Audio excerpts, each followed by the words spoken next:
Good morning student. कक्षा 7 को हम हिंदी सेकंड पढ़ा रहे हैं और पाठ का नाम है शब्द रचना। इस पाठ को हम रीड कराएंगे। हिंदी भाषा में कुछ मूल शब्द होते हैं। हिंदी भाषा में कुछ मूल शब्द होते हैं जिनका कुछ अर्थ होता है। इन मूल शब्दों में प्रत्यय या उपसर्ग तथा समास के द्वारा नए नए शब्द बनाए जा सकते हैं। देखिए, इन मूल शब्दों में प्रत्यय, उपसर्ग तथा समास के द्वारा नए नए शब्द बनाए जाते हैं। अब देखिए किस तरीके से बनते हैं, जिन्हें हम यौगिक या व्युत्पन्न शब्द कहते हैं। जैसे प्रतिदिन, अनुमान, बलशाली। इन शब्दों में दिन, मान तथा बल मूल शब्द है। क्या है? मूल शब्द है। जो हमारा पीछे का शब्द है दिन, मान, शाली, ये मूल शब्द होता है। और जिनमें प्रति उपसर्ग, अनु उपसर्ग, शाली, प्रत्यय लगाकर नए शब्द बन सकते हैं। जैसे उपसर्ग जो शब्दांश किसी मूल शब्द के प्रारंभ में जुड़कर उसके अर्थ को बदल देता है। देखिए, ये क्या कह रहे हैं, जो शब्दांश किसी मूल शब्द के, जो शब्द होता है जो मूल शब्द के प्रारंभ में मतलब शुरू में उसके अर्थ को बदल देता है या नया अर्थ देते हैं, उन्हें उपसर्ग कहते हैं। हिंदी में उपसर्ग 5 प्रकार के होते हैं। 5 में प्रयोग किए जाते हैं। मतलब ये उपसर्ग जो होते हैं 5 प्रकार के प्रयोग किए जाते हैं। संस्कृति के उपसर्ग में, उर्दू फारसी के उपसर्ग में, अंग्रेजी के उपसर्ग में, हिंदी के उपसर्ग में हैं। और ये उपसर्ग की तरह प्रयोग किए जाने वाले संस्कृत के व्यवस्थित है, अव्यय है। संस्कृति के उपसर्ग में देखिए, संस्कृति के उपसर्ग में उनके अर्थ निम्नलिखित हैं, जिनके योग से हिंदी में शब्द बनाए जाते हैं। क्या कह रहे हैं ये? संस्कृति की जो उपसर्ग हैं वह उनके अर्थ निम्नलिखित हैं, जिनके योग से हिंदी में शब्द बनाए जाते हैं। जैसे उपसर्ग है नहीं, अर्थ अभाव, अमर, अचल, अज्ञान, अकाल, अनाथ उपसर्ग से बने हैं जी। देखिए, आगे एक ही शब्द है लेकिन जो पीछे का जो शब्द है वो अलग है, तो उनका उच्चारण अलग तरीके का बन गया है। अन मतलब ना, रहित। देखिए, अनादर, अब दूसरा शब्द है ना का। अनादर, अनपढ़, अनहोनी, अनमोल।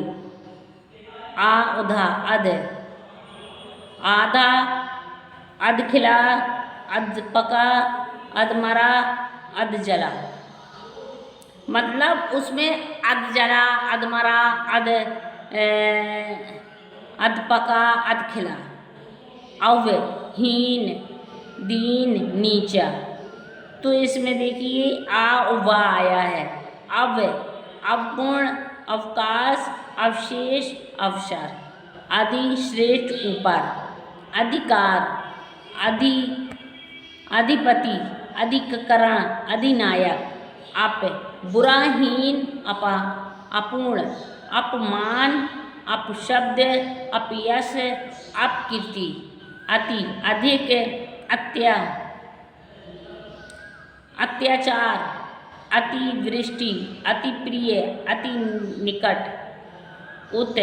ऊंचा, उत्थान, उत्पत्ति, उत्कर्ष, उत्कंड। उप, पास, सहायक, छोटा, अपमान, उपमान, उपमंत्री, उपग्रह, उपवन। अब देखिए ये 10वां 11वां इसी तरीके से देखिए ये हमारे शब्द हैं। दुष् छोटे ऊ की मात्रा है। बुरा, दुष, बुरा, दुष्चरित्र, दुष्कर्ष, दुष्कर, दुस्साहस। दुर, बुरा, कठिन, दुर्बल, दुर्दशा, दुर्बल, दुर्घटना। नीचे अभाव है, मतलब नीचे अभाव है, मतलब छोटी की मात्रा है। निडर, निवास, निबंध, निवेदन। निश, नहीं, रहित, निर्मल, निष्कपट, निष्काम, निर्जन। परा, उल्टा, ऊंचाई, पराधीन, पराशर्म, परास्त, पराजय। परि, चारों ओर, आसपास। परिक्रमा, परिचय, परिपूर्ण, परिवर्तन। प्रति, विपरीत, उल्टा, हर एक। प्रत्येक, प्रति ध्वनि, प्रतिदिन, प्रतिपल। विशेषता, रहित, भिन्न। विशेष, विज्ञान, विदेश, विपक्ष। सम, संयोग, पूर्ण, सम्मान, संपूर्ण, संगम, संचय। स्व, अपना, स्वतंत्र, स्वभाव, स्वादेश, स्वराज। ये देखिए हमने 20 हैं जो शब्द हमने किस तरीके से बनाना है, कैसे हमारे उपसर्ग हैं, उपसर्ग से बने शब्द।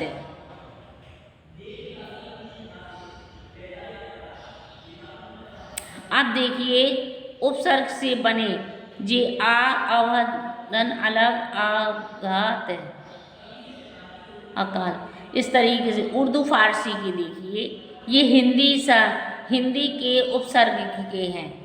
ये किसके, ये संस्कृति के थे, अब हिंदी के हैं, फिर उर्दू के भी हैं। हिंदी के उपसर्ग उनके अर्थ तथा उनके बने शब्द इस प्रकार हैं। आ, अभाव, निषेध, अलग, आगाध, अकाल, असुंदर। अन, रहित, अनजान, अनमोल, अनदेखा, अनहोनी। क्या है, बुरा, बुरा, कुपुत्र, कुमार्ग, कुरूप, कुसंग। एंड,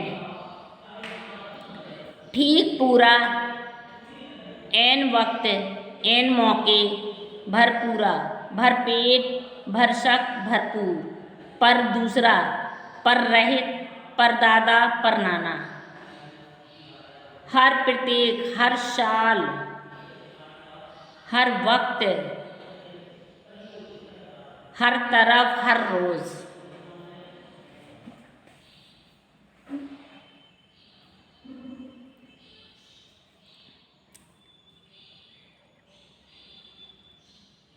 लापरवाह, लाजवाब, लाइलाज।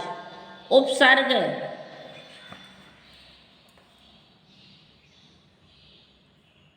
देखिए बद, अब उर्दू वाले हैं। बद, बुरा, बदतमीज, बदनाम, बदनशीब, बदबू। बाबा, बाकायदा, बाइज्जत, बखूबी, बतौर, बदौलत।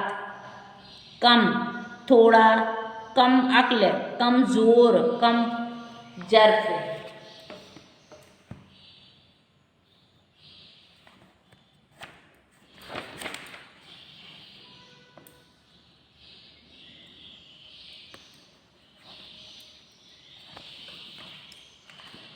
खुश, खुशबू, खुश नसीब, खुशखबरी।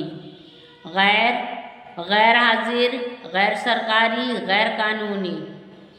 बेशर्म, बेबस, बेईमान, लापता, लाजवाब, लाइलाज, हरदम, हर एक, हर दिन, हमदम, हम सफ़र, हम जोली, हम उम्र। अब देखिए उपसर्ग हैं, ये संस्कृति की प्रमुख अव्यय उपसर्ग की तरह प्रयोग किए जाने वाले संस्कृत के प्रमुख अव्यय उसके अर्थ के उनके बने शब्द प्रकार के हैं, इस प्रकार के हैं। अधा, अधा पतन, अधोगति, अधोलिखित, अंतर, अंदर, अंतरात्मा, अंतर्यामी, अंतर्राष्ट्रीय, अंतर्मुखी, बाहर, बहिष्कार, बहिर्मुख, बहिर्गमन, सत्कर्म, सत्संग, सन्मार्ग, सरकार। पुनः, पुनर्जन्म,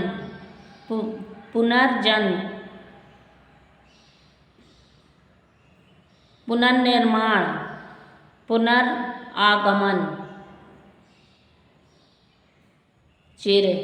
चिरकाल, चिरायु, चिरस्थायी, सहचर, सहकर्मी, सहयोग, सहभागी, अंतर्यानी, अंतःकरण, अंतरात्मा, अंतर्राष्ट्रीय, अंतर्जातीय। इस तरीके से अंग्रेजी की उपसर्ग देखिए, हाफ, आधा, half pant, half plate, half shirt. Vice उप, क्या है इसमें? वाइफ उप, vice captain, vice principal, vice admiral, sub area commander, sub inspection, sub registrar. अब है डिप्टी प्रतिनिधि, deputy collector, deputy commissioner, deputy inspection, general, general store, general manager, general marshal, head sir प्रधान, head master, head clerk, head constable. देखिए अब हम प्रत्यय परिभाषा हिंदी भाषा में कुछ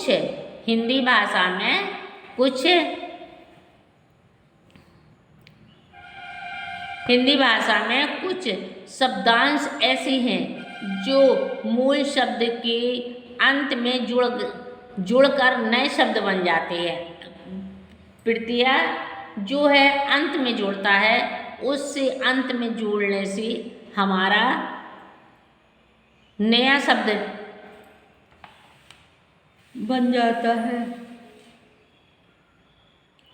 ऐसे शब्दांशों को प्रयत्न कहते हैं। प्रयत्न दो प्रकार के हैं, कृति प्रत्यय और तद्धित प्रयत्न। कृत प्रत्यय क्रिया के मूल धातु रूप में के अंत में जिन प्रत्ययों को जोड़कर संज्ञा या विशेषण शब्द बनाए जाते हैं, संज्ञा या विशेषण शब्द बनाए जाते हैं, उन्हें कृति प्रत्यय कहते हैं। इनसे बनने वाले शब्द कृदंत शब्द कहलाते हैं, जैसे झूला, ठेला, झाड़ू आदि। अब इसमें देखिए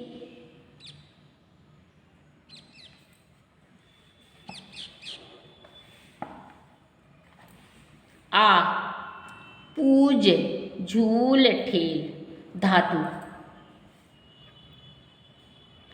पूजा, झूला, ठेला।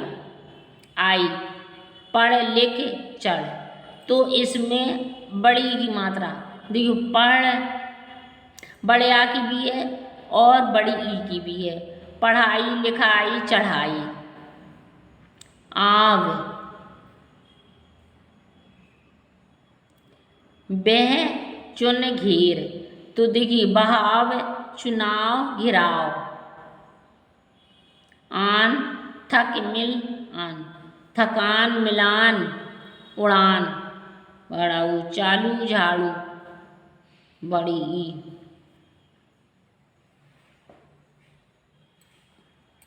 बड़ी बोल, झलक, बोली, हंसी, झपटी।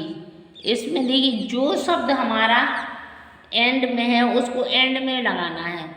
जो बड़े आ का डंडा है तो उसमें लगाना है, बड़े ऊ की मात्रा है तो उसमें लगाना है।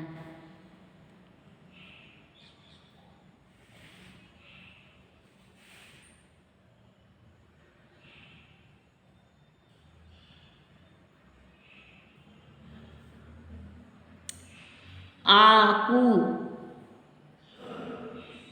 पढ़, लड़, उड़। पढ़ाकू, लड़ाकू, उड़ाकू। नी, चर, कतर, चटनी, कतरनी। सो, रो, चल, सोता, रोता, चलता। अब देखिए, इसमें तद, धित, प्रयत्न, प्रत्यय। क्रिया को छोड़कर अन्य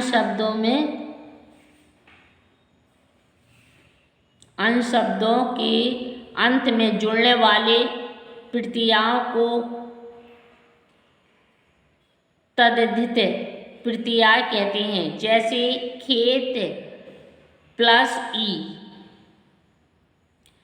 तो देखिए, इसमें आ गया खेती। क्या आ गया? खेती।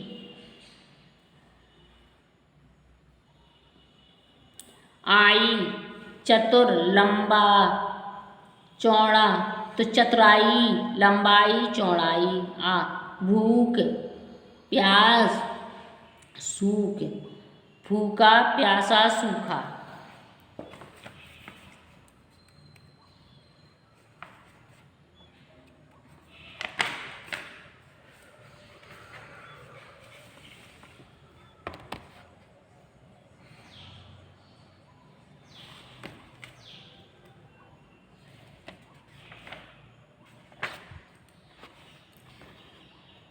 उपसर्ग व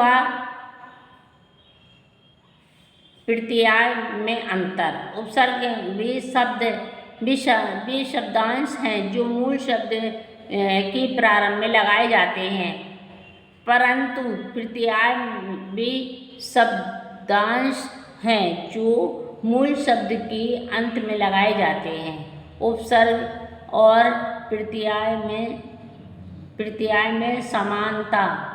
उपसर्ग और प्रत्यय दोनों ही शब्दों का अंश मात्र है, मूल शब्द नहीं। दोनों का ही स्वतंत्र प्रयोग नहीं हो सकता है। मूल शब्दों से जुड़कर ही दोनों का महत्व है। उपसर्ग और प्रत्यय नवीन शब्दों का निर्माण करते हैं। उपसर्ग और प्रत्यय का एक साथ प्रयोग। गंध, सुइत, सुगंधित।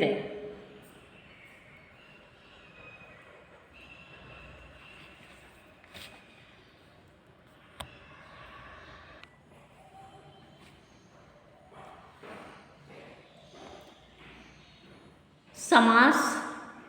अब देखिए, ये समास है। समास का अर्थ है संक्षिप्त या संयोग करना। संक्षिप्त या संयोग करना जब दो या अधिक शब्दों को मिलाकर एक कर देते हैं। जब हम दो या अधिक शब्दों को मिलाकर एक कर देते हैं तो उसे समास कहते हैं। जैसे देखिए, इधर भाई, बहन, पीताम्बर, लंबोदर आदि। उपरोक्त शब्द समूह से यह स्पष्ट होता है कि शब्दों को मिलाकर एक करने से समास का निर्माण होता है। एक करने से समास का निर्माण होता है। परिभाषा देखिए, जब दो या दो से अधिक शब्दों से मिलने से एक अन्य सार्थक शब्दों का निर्माण हो तो इस प्रक्रिया को समास कहते हैं। क्या कहते हैं बेटा? इस प्रक्रिया को समास कहते हैं। अब देखिए, इस प्रक्रिया में दो शब्द से मिलने से जो नए शब्द बनते हैं वे सामाजिक पद या समस्त पद कहलाते हैं। सामाजिक पद के दो पद होते हैं। कितने पद होते हैं? समस्त पद को दो पद होते हैं। उनके दो भागों में मतलब बांटा गया है। पूर्ण पद, उत्तर पद। क्या है? पूर्व पद और उत्तर पद। पहले पद को पूर्व पद तथा दूसरे पद को उत्तर पद कहते हैं। सामाजिक पद पूर्व पद, उत्तर पद। देखिए, पवन पुत्र, ये सामाजिक पद है। अब हम इसको पहले पद को पवन कर देंगे, उत्तर पद में पुत्र कर देंगे। पवन पुत्र। देखिए, और ये है शरणागत, शरण आगत। अंतर, आनंद मंद, आनंद मंग। इस तरह समास के भेद। अब हमारे क्या हैं? ये समास के भेद। समास के मुख्य 6 भेद होते हैं। समास के कितने भेद होते हैं? 6 भेद होते हैं। इसमें अव्ययी भाव, तत्पुरुष, कर्मधारय, द्वियुग, दवंग दव, बहुव्रीहि। देखिए, इसके 6 पद हैं। इनकी 6 पदों का इसमें निर्माण हुआ है, मतलब इसमें बताया हुआ है। जिस सामाजिक पद में पूर्व पद अव्यय हो और उत्तर पद संज्ञा और अव्ययी भाव समास कहलाता है।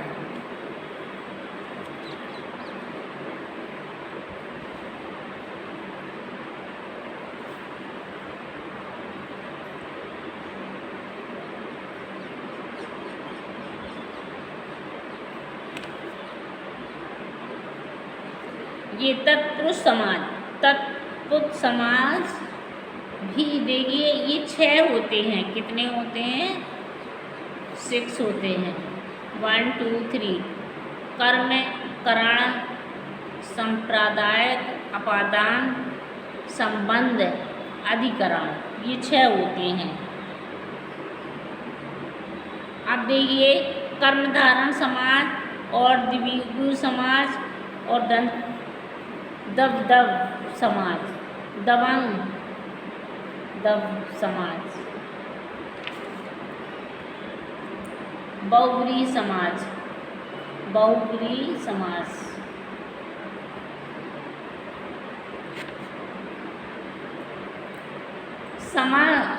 समस्त पद विग्रह। कर्म तत्पुरुष उस समास में कर्म कारक की विभक्ति का लोप हो जाता है, उसे कर्म तत्पुरुष समास कहते हैं। जैसे शरणागत, शरण को आगत। स्वर्ण प्रताप, स्वर्ण को प्रताप, मतलब इसमें को लगा दिया जाता है। शरण को गत, आगत।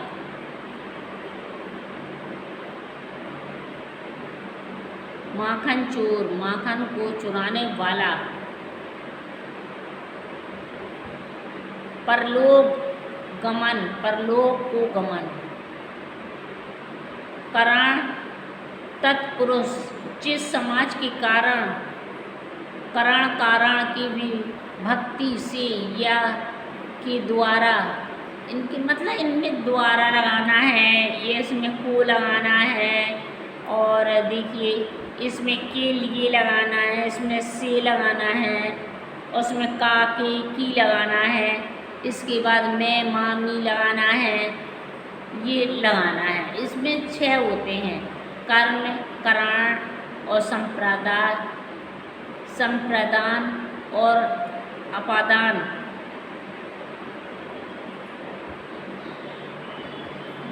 संबंध वाला कौन सा है? ये है संबंध में, ये संबंध मतलब जुड़ाते हैं। जैसे कि घुड़दौड़, घोड़ों की दौड़। पवन पुत्र, पवन का पुत्र। गंगा जल, गंगा का जल। सेनापति, सेना का पति।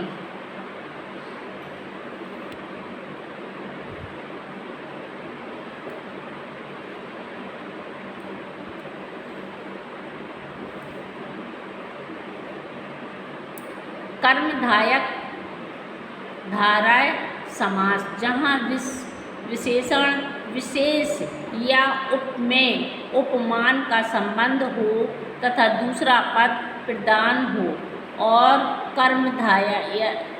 कर्मधारय समास होता है। जैसे विशेषण विशेष, समस्त पद विग्रह। चरण कमल, कमल के समान चरण, कमल के समान चरण।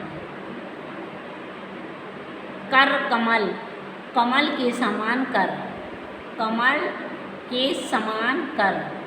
चंद्रमुख, चंद्र के समान मुख, चंद्र के समान मुख।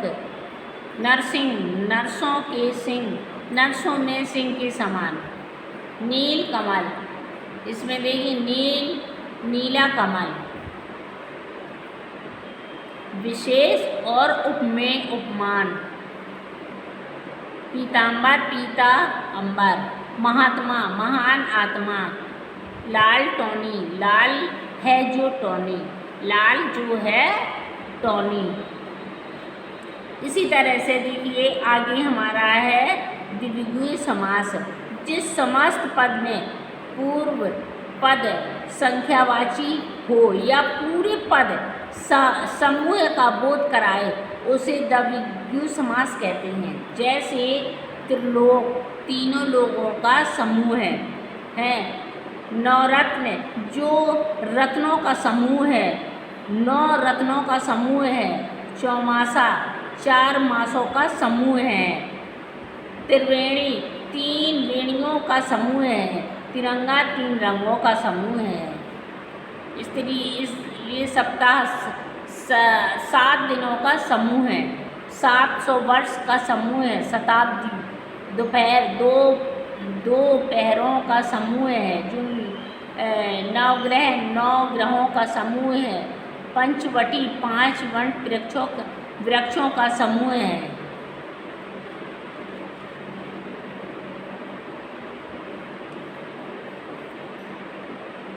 अब देखिए द्विगु समास। जिस समाज में दोनों ही पद प्रधान होते हैं तथा अर्थ की दृष्टि से ही स्वतंत्र होते हैं, उन्हें द्विगु समास कहते हैं। इनमें समुच्चयबोधक या और एवं अथवा आदि का लोप हो जाता है। जैसे राम रहीम, राम और रहीम। क्या है? राम और रहीम। इसके बाद सुख दुख है। सुख या दुख है, सुख या दुख तो होता ही है। खरा खोटा, खरा अथवा खोटा। जलवायु, जल और वायु। अब देखिए शब्द समूह हैं। उतार चढ़ाव, उतार या चढ़ाव। लाभ हानि, लाभ या हानि। लाभ होगा या हानि होगी। नर या नारी, नर या नारी। नर और नारी। अमीर गरीब, अमीर या गरीब।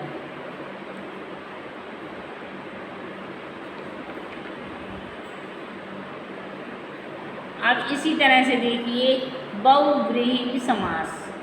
बहुव्रीहि समास, जहाँ समस्त पद में आए दोनों पदों में से कोई भी पद प्रधान नहीं होता है, वरन यह दोनों पद मिलकर तीसरे पद के विषय में कुछ कहते हैं। वह तीसरा पद ही प्रधान पद होता है। इसे बहुव्रीहि समास कहते हैं। जैसे समस्त पद, विग्रह तीसरा पद। देखिए, पीताम्बर, पीत पीला है अंबर वस्त्र जिसका, श्री कृष्ण क्या है? श्री कृष्ण। चतुर्भुज, चार है भुजाएं जिनकी, विष्णु। नीलकंठ, नील है कंठ जिसका, शिव। लंबोदर, लंबा है उदर जिसका, गणेश। तिरंगा, तीन रंगों वाला जो है भारत का राष्ट्र ध्वज। विश्व, छह मुख हैं जिनके कार्तिक। चक्रधर, चक्रों का धारण करता है जो विष्णु। त्रिलोचन, तीन है लोचन नेत्र जिसके, शिव। गिरिधर, पर्वत को धारण किया है जिसने, कृष्ण। अब देखिए, हमने ये पूरा पाठ आपको रीड करा दिया है और अब रह गई है बुक फिल करना।